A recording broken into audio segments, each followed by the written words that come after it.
မင်္ဂလာပါခင်ဗျာအပတ်စဉ်ဗုဒ္ဓဟူးနေ့တိုင်းတက်ဆက်နေကြဖြစ်တဲ့အောင်ဆန်းမစကားဝိုင်းလေးပြန်လည်ကြည့်လိုက်ပါတယ်ကျွန်တော်ဆိုင်ကမှာတောင်သူကြီးတို့ရဲ့ထိတ်ကုန်းဒီမှာပါတဲ့ဘန်းတွေကိုကိုင်လုံးကြည့်ရဲ့အခါမှာကျွန်တော်တခြားကြောင်းနဲ့ဒီကစားနေတာမျိုးကိုကြုံမှုလားဗျ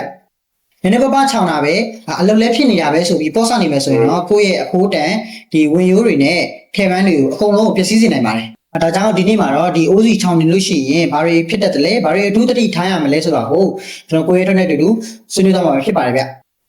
မင်္ဂလာပါကျွန်တော်ရထုတ်ပါခင်ဗျကဲကွဲတွေဒီကျွန်တော်တို့ဒီထဲအုံတွေမှာအိုးစီချောင်ပြီးတော့ကစားနေတာကကျွန်တော်တို့ဒီထဲရေးပြင်တဲ့အခါမှာထဲတုံရတဲ့အခါမှာပေါ့နော်ဒီကျွန်တော်အများကြီးထိခိုက်နိုင်လားဗျဟုတ်ကဲ့ပါကျွန်တော်ဒီထိခိုက်တဲ့အရာတွေကတော့အများကြီးရှိရပေါ့ဗျာဟုတ်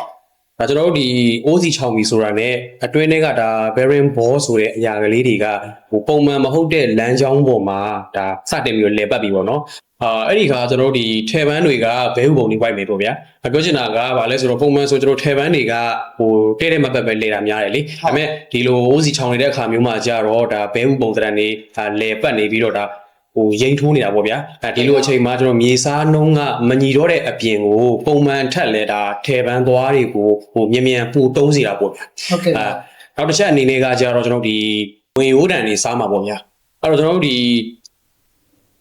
အိုးစီတွေခြောင်နေတာကိုဒါမပြင်းမဲနဲ့ဒီတိုင်းပဲမောင်းလိုက်မယ်သုံးလိုက်မယ်ဆိုရင်ကျွန်တော်ဒီဘောထိုင်ကုန်တွေမကဘူးဒါဝေယိုးတန်ရဲ့အထက်ထိပါဒါစားသွားပြီးတော့ဗျာပုတ်စားသွားပြီးတော့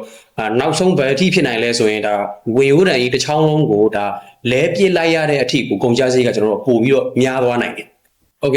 နောက်ဆုံးအချက်အနေနဲ့ကတော့ကျွန်တော်ဒီ washer YC လို့လည်းခေါ်တယ်ဒီကောင်တွေပေါက်မယ်အဲ့တော့အိုးစီကရိမ်ထိုးနေပြီးတော့ဝါရှာကစီမထိန်နိုင်တော့ဘူးပေါ့ဗျာအဲ့ဒီချိန်မှာဒီရွှွတ်နေနုံတွေကဝင်လာခဲ့ပြီးတော့ဒီအိုးစီအတွင်းပိုင်းတစ်ခုလုံးကိုဒါဖြက်စီးပစ်လိုက်တဲ့အထိကိုကျွန်တော်တို့ကဖြစ်လာနိုင်ပါတယ်ခင်ဗျဒါကြောင့်မလို့တစ်ခါတလေလေထဲမှာဒီထဲပန်းတွေပြုတ်ကျပြီးကျန်ခဲ့တာမျိုးဖြစ်တတ်တာပေါ့နော်မှန်တာပေါ့ဗျာကျွန်တော်တို့ဒီအဆိုးဆုံးကတော့ဗျာအလုတ်ကောင်းနေတဲ့အချိန်မှာဒီထဲပန်းပြုတ်ထွက်သွားလို့အလုတ်နားရရတာအဲ့တော့စိုးစိုးပဲဗျဟုတ်အဲ့တော့ကျွန်တော်တို့ကသတိထားရမှာကဒီအိုးစီကစားပြီဆိုရင်ပေါ့ဗျာအိုးစီကစားပြီဆိုရင်ကျွန်တော်တို့ဒီပေါ့တန်တန်မတွေးပါနဲ့တေးသေးချာချာလေးစစ်ဆေးပါ